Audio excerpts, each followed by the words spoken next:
নিউটাউন বইমেলার শুভ উদ্বোধন হলো বড়দিনে। বইমেলা চলবে 5ই জানুয়ারি পর্যন্ত। এবছরও নিউটাউন বইমেলা সেন্ট্রাল মলের সামনে নিউটাউন ক্লক টাওয়ার গ্রাউন্ডে অনুষ্ঠিত হয়েছে।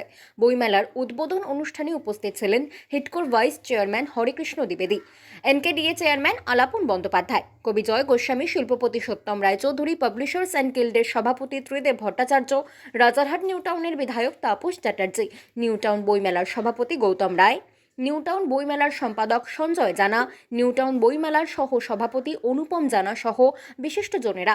এবছর 11তম বর্ষে পদার্পণ করল নিউটাউন বইমেলা।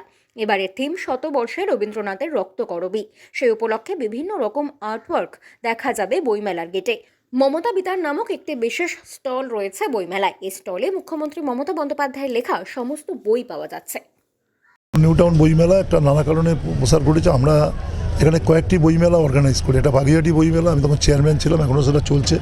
একটা রাজারহাটের বইমেলা আমরা প্রথম করি, এবারও জানুয়ারি মাসে হবে।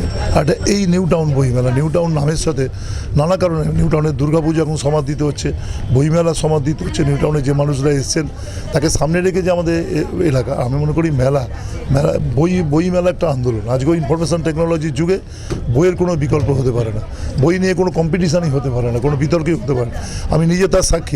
ধরুন আমি নিজে ধরুন মানে ইন্টারনেট থেকে কোনো বক্তৃতা আমাকে তো বড় ঠাকুরের পুজো থেকে গণেশ পুজো আর এ থেকে সপ্তাহে যেতে হয়।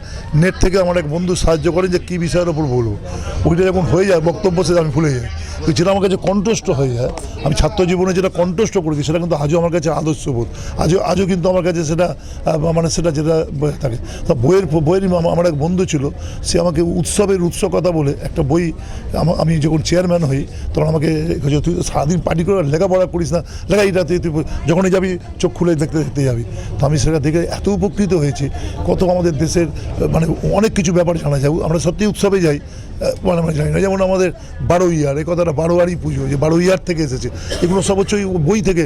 বইয়ের একটা ইনফরমেশন একটা আলাদা। আমি তখন একটা জরুরি ভিত্তিতে কোনো বক্তব্য রাখতে যাই, নেট থেকে নিই, দেখেছি সেটা হয়ে গেলে ফুলে যায়। আমাকে যে দেয় যে মেয়েটি আমার খুব প্রিয় ফেভারিট, সে বলে যে আপনাকে তো আগের বছরও দিয়েছিলাম, সেটা মুছে গেছে। হ্যাঁ, কারণ ওটা ভুলে যায়। আর যেটা আমরা লেখাপড়া করে কণ্ঠস্থ করি সেটা কিন্তু হৃদয়ে গাই হয়। ফলে বইয়ের কোনো বিকল্প হয় না। কেউ একজন বলেছিল যে pen is mightier than sword, book is mightier than sword, গুরুত্বপূর্ণ মানুষ। এটা আর একবার প্রমাণ হলো দাঁড়িয়ে যে মানে এটা হচ্ছে মানে বলে না, ধরো বই, এটা তোমার হাতিয়ার, ছুরি ধরো না, হাতিয়ার হচ্ছে বই। বইয়ের কাছে কোনো বিকল্প হয় না। ফলে এটা আমি এখনও অবধি মানে এটাকে দাঁড়িয়ে মনে করি, এবং এটার কোনো বিকল্প থাকে না। এখনও আমি 100 সময় ছোটোখাটো শিক্ষকতা করতাম, এখনও কোনো বই পেলে, টেস্ট পেপার পেলে, আগে দেখে নিই মাধ্যমিকের বিষয় টেস্ট পেপার, এখনও যখন শয়ে ছাত্রকে দিয়ে এলাম তখনও যেন ওই বইয়ের গন্ধ যেন আলাদা ব্যাপার। আমাদের যেদিন বই কেনা হতো, সেটা আমরা তো সমরেশদের মতো একটু বড়লোক ঘরে জন্মায়নি। আমরা পুরনো বই বা স্কুলে যেত, পুরনো বই কিনে আমাদের পড়তে হতো। সে বই মানে বই মানে এর বইয়ের গন্ধ, নতুন জামার গন্ধ, নতুন বইয়ের গন্ধ, আমার আজকেও 62 বছর বয়সে আমি ভুলবো না, এখনও ভুলবো না। আমার সেটা বাংলা খবর, আপনার রাজনীতি, আপনার আওয়াজ।